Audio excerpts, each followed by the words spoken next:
జై శ్రీరామ్ అందరికీ నమస్కారం. వెల్కమ్ టు న్యూస్ అఖండ. నేను మీ కస్తూరి శ్రీధర్. మిత్రులారా, అన్నామలై గారి గురించి ఒక అద్భుతమైన న్యూస్ తీసుకొచ్చిన. తెలుసు కదా మీకు అన్నామలై గారు అంటే? ఈయన పూర్తి పేరు కుప్పుస్వామి అన్నామలై, సింగం అన్నామలై అని కూడా అంటారు.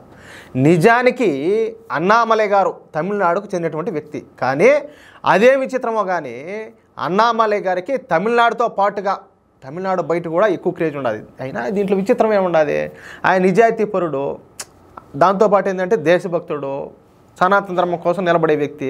అందువల్ల దేశవ్యాప్తంగా ఆయన క్రేజ్ ఉంటుంది అనమాట. ఏది ఇప్పుడు మన రాష్ట్రంలో పవన్ కళ్యాణ్ గారికి ఉండదు కదా, సేమ్ అదే విధంగానే ఇప్పుడు అన్నామలైకి ఉన్నటువంటి ఆ క్రేజ్ను భారతీయ జనతా పార్టీ చక్కగా ఉపయోగించుకుంటుంది. నిన్నగాక మొన్న ఈ ఢిల్లీ ఎన్నికలు జరిగిన సంగతి మీ అందరికి కూడా తెలిసిందే. అయితే ఈ ఢిల్లీలో దాదాపుగా 30 లక్షల మంది వరకు మన దక్షిణ భారతదేశీయులు ఉన్నారంట. అర్థమవుతుందా? ఏది మన ఆంధ్ర, తెలంగాణ, తమిళనాడు, కర్ణాటక, కేరళ ఈ రాష్ట్రాలలో అనమాట. వీళ్ళు మొదటి నుంచి భారతీయ జనతా పార్టీకు చాలా వరకు చెప్పాలంటే వ్యతిరేకంగా, అదేవిధంగా ఆమ్ ఆద్మీ పార్టీకి ఓటేస్తూ ఉన్నారు. ముఖ్యంగా తమిళనాడు వాళ్ళు అయితే పూర్తిగా బీజేపీకు వ్యతిరేకంగానే ఓటేస్తూ ఉన్నారు. ఎందుకనో వీళ్ళకు బీజేపీ అంటే అంతగా గిట్టేది కాదు.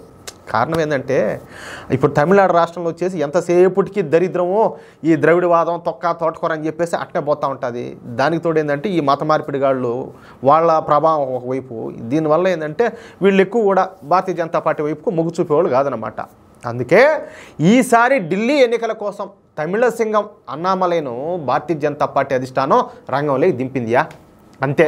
ఇక ఢిల్లీ ఎన్నికల కోసం రంగంలోకి దిగినటువంటి అన్నామలై గారు దాదాపు 1-2 రోజులు కాదు, 20 రోజుల పాటు ఢిల్లీలో ప్రచారం నిర్వహించారు. మామూలుగా కాదులే, నెక్స్ట్ లెవెల్లో. ఢిల్లీలో దక్షిణ భారత ప్రజలు ఎక్కువగా ఉండేటటువంటి ప్రాంతాలలో కార్నర్ మీటింగులు పెడతా తెలుగు సంఘాల నాయకులను, తమిళ సంఘాల నాయకులను, మలయాళ సంఘాల నాయకులను, కన్నడ సంఘాల నాయకులను కలుస్తా వాళ్లతో కలిసి బహిరంగ సభల్లో పాల్గొంటా ఉన్నారు. తద్వారా తెలుగు ప్రజలను, కన్నడ ప్రజలను, తమిళ ప్రజలను, మలయాళీ ప్రజలను ఆకర్షించే ప్రయత్నం చేసినాడు. ఇకపోతే ఈ ఎన్నికల ప్రచారం సందర్భంగా అన్నామలైను చూడడానికి ప్రజలైతే ఎగబడతా ఉన్నారు. ఎందుకంటే యంగ్స్టరు, మంచి మాస్ లీడరు, మంచి క్రేజ్ ఉండదు. అది కారణం. అన్నామలైతో మాట్లాడడానికి యంగ్స్టర్స్ అంతా కూడా ఉత్సాహం చూపిస్తూ ఉన్నారు. ఈ పరిస్థితులను అన్నామలై గారు కూడా చక్కగా ఉపయోగించుకున్నారు. దాదాపుగా రోజుకు 10 వరకు ఈ కార్నర్ మీటింగ్లను నిర్వహిస్తూ ఉన్నాడు. తనను చూడడానికి విపరీతంగా జనాలు వస్తూ ఉండడంతో ఎక్కడ ఎక్కువ మంది అయితే ప్రజలు ఉంటే అక్కడే అప్పటికప్పుడే ఒక కార్నర్ మీటింగ్ని ఏర్పాటు చేస్తూ ఉన్నాడు. ఇక ఢిల్లీ ఎన్నికలు జరిగిపోయినాయి. ఈ ఎన్నికల కోసం అన్నామలై గారు చేసినటువంటి కృషి అయితే ఫలించింది.